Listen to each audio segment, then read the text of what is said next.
My honourable morning friends, সাহিত্য সম্রাট বঙ্কিমবাবু লিখছেন যে তেলা মাথায় তেল দেওয়া মনুষ্য জাতির স্বভাব। কিন্তু এই সাহিত্য সম্রাট যদি আরেকটু বৃহত্তর দৃষ্টিভঙ্গি নিয়ে দেখতেন তাহলে বলতেন যে শুধু মানব জাতি নয়, বিশ্ব প্রকৃতি এমনকি দেবতারাও এই লাইনে আছে। দেবী লক্ষ্মী টাকার বাক্সতে ঢুকতে চায়, মা সরস্বতী পণ্ডিত লোকেদের ঘরেই বইগুলোকে পাঠায়, মহাদেব শিব যে প্রচণ্ড বিচক্ষণ, সেও সেই যে শান্ত প্রশান্ত ধ্যানমগ্ন মুনি ঋষিকে আরও বেশি শান্ত করে দিচ্ছেন।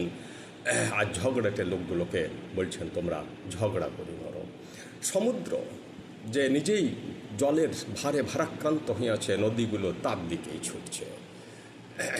দেবী দুর্গা যার নিজেরই প্রচণ্ড বাহুবল, দেবতারা তাকেই 10 হাতে 10টা অস্ত্র ঝুলিয়ে দিল। নমস্কার।